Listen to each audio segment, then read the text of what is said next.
చెప్పు నిధి. నీకేంటి ప్రాబ్లం? ఏదైనా ప్రాబ్లం అయితే నేను హెల్ప్ చేస్తాను. ఒక మేడంగా కాదు, ఒక తోడుబుట్టిన అక్కో చెల్లిగా అనుకొని చెప్పు ప్లీజ్. అది మేడం, మీకు చెప్పడానికి అభ్యంతరం ఉంది. మంచి మనసున్నవారు. కాకపోతే నా విషయం చెప్పి మిమ్మల్ని బాధ పెట్టడం ఇష్టం లేకే ఆగుతున్నాను అంతే. సరే, అలాంటిదేం లేదు, ముందు చెప్పు అంది అంకిత. దాంతో నిధి ఇలా చెప్పడం ప్రారంభించింది. మేడం, మా పెళ్ళయి 2 సంవత్సరాలు అవుతుంది. మా హస్బెండ్ నన్ను కట్నం లేకుండా పెళ్లి చేసుకున్నారు. మాదొక మిడిల్ క్లాస్ ఫ్యామిలీ. మా నాన్న వాళ్ళ నాన్న ఫ్రెండ్స్ అవడంతో నన్ను మా మావయ్య చూసి నచ్చి చేసుకున్నారు. తర్వాత నేను పెళ్ళికి ముందు జాబ్ చేసేదాన్ని. తను పెళ్ళైన తర్వాత జాబ్ మానేయమన్నారు. తనకి శాలరీ చాలా ఎక్కువ వస్తుంది కనుక మాకు ఎటువంటి ఇబ్బంది లేదు. మా మామయ్య కూడా బిజినెస్ చేసేవాళ్ళు. తను ఇంట్లో అన్నీ తనే చూసుకునేవాళ్ళు. కానీ తర్వాత నాకు ఒక విషయం అర్థమైంది. అది తనకు బ్యాడ్ హ్యాబిట్ ఉంది మేడం. అదేంటంటే నేను ఎవరితోనూ మాట్లాడకూడదు. అది జెంట్స్తో మాట్లాడకూడదు. అది నైబర్ అయినా, పాలవాడైనా, పేపర్ వాడైనా. అందుకే తను నన్ను జాబ్ మానేయమన్నాడని నాకు అర్థమైంది. నాకు అది బాధగా అనిపించేది.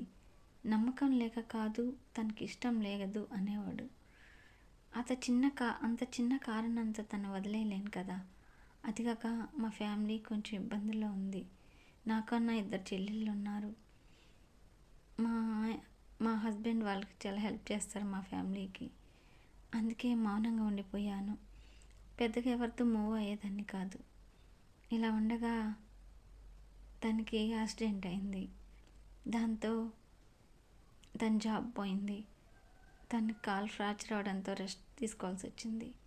అదే టైంలో మా మామయ్య వాళ్ళ బిజినెస్ లాస్ అయింది. దాంతో నేను జాబ్ చేయక తప్పలేదు మేడం. అది కూడా మీరు లేడీస్ అని చెప్పే తను ఒప్పుకున్నారు. వాట్? ఏంటి నిధి ఇది? ఈ రోజుల్లో కూడా ఇలాంటి వాళ్ళు ఉంటారా? ఈ రోజుల్లో ఆడవాళ్ళు అన్ని రంగాలను ముందున్నారు. ఆడ మగ అని తేడా ఏంటి? ఫులిష్నెస్గా ఉంది మీ హస్బెండ్ బిహేవియర్.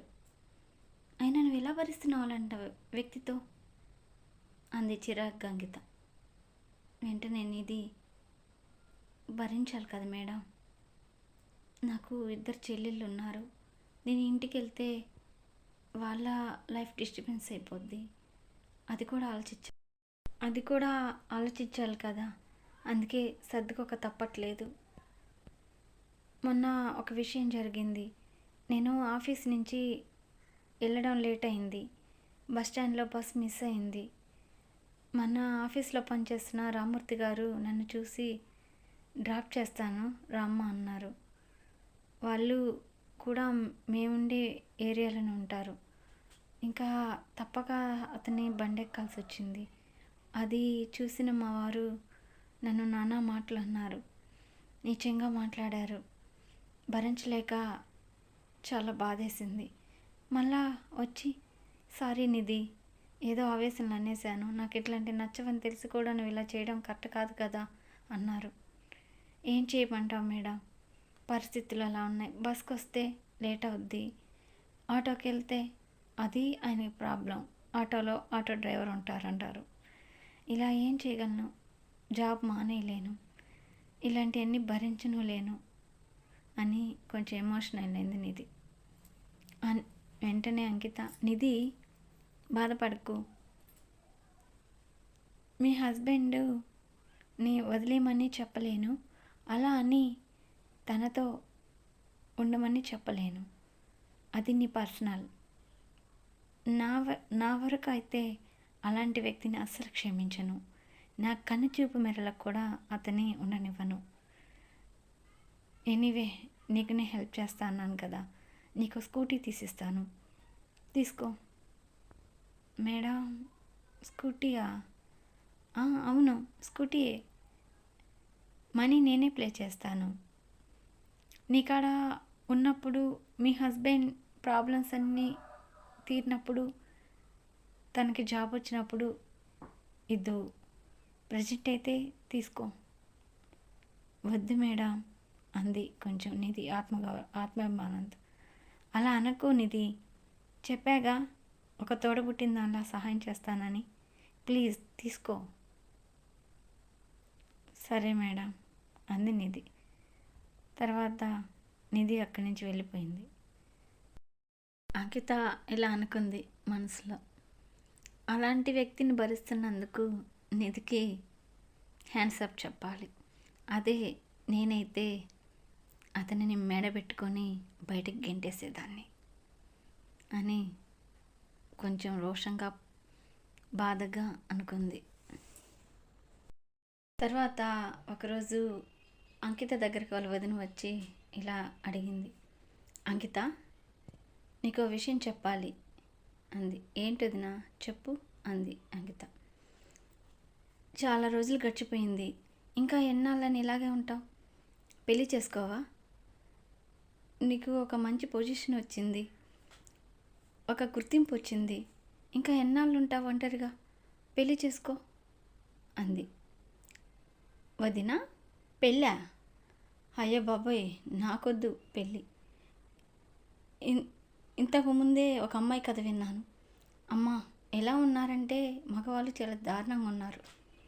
నేను చేసుకున్న వదిన పెళ్ళి అంది. చూడంకిత, మీ అన్నయ్య నేను ఎంత అన్యాయంగా ఉన్నామో తెలుసా? అందరూ నువ్వు చెప్పిన అబ్బాయిలాగా ఎందుకుంటారు చెప్పు అంది వాళ్ళ వదిన. వదిన, అన్నయ్య మంచివాడు. అన్నయ్య మంచివాడు వదిన, అందరూ అలాగ ఉండరు కదా అంది అంకిత. అంటనే వాళ్ళ వదిన, అందరూ నువ్వు చెప్పిన అమ్మాయి వాళ్ళ హస్బెండ్ లాగా కూడా ఉన్నారు. చూడంకిత, నీకు మంచి అబ్బాయి హస్బెండ్గా రావచ్చు, నిన్ను అర్థం చేసుకోవచ్చు. నా మాట విను, పెళ్లి చేసుకో. మీ అన్నయ్య నీ పెళ్లి గురించి చాలా బాధపడుతున్నారు. ప్రతి తల్లిదండ్రులకి తమ పిల్లల పెళ్లి చేసి ఆనందించాలనిపిస్తుంది, కానీ మాకు అదృష్టం లేకుండా చేస్తావా నువ్వు అంది వాళ్ళొదిన బాధగా. అంకిత ఏం మాట్లాడలేదు, మౌనంగా ఉండిపోయింది. అప్పుడు వెంటనే వాళ్ళొదిన, అయితే మౌనం అర్ధాంకారమే కదూ. నేను మీ అన్నయ్య ఒక అబ్బాయిని చూసాము, అతను నీకు తెలుసు కూడా. సురేష్ మా పిన్ని కొడుకు, నీకు పరిచయమే కదూ అంది. వెంటనే అంకిత, సురేషా అంది. అవును, నీకు ఇష్టం లేదా అంది వాళ్ళ వదిన. ఇష్టం అని కాదు వదిన, తన మీద నాకు ఎటువంటి అభిప్రాయం లేదు, చెడు లేదు, అలానే ప్రేమ అనేది ఏమి లేదు. మీ ఇద్దరికి నచ్చాడు కాబట్టి మీ ఇష్టం అంది వాళ్ళ వదిన. వెంటనే ఆనందంగా, మా మంచి తల్లి, నేను వెళ్ళి మీ అన్నయ్యకి చెప్తానే అని వెళ్ళిపోయింది. వాళ్ళ వదిన వెళ్ళిపోయిన తర్వాత అంకిత ఇలా అనుకుంది, సురేష్ అయితేనేమి గిరీష్ అయితేనేమి మీ ఇద్దరి కోసం ఎవరినైనా పెళ్లి చేసుకోవాలి, మీకోసం కేవలం తప్పదు అనుకుంది. ఇంతకీ సురేష్తో అంకిత పెళ్ళి అవుతుందా? అంకిత జీవితం ఎలా ఉండబోతుంది రేపటి భాగంలో తెలుస్తుంది.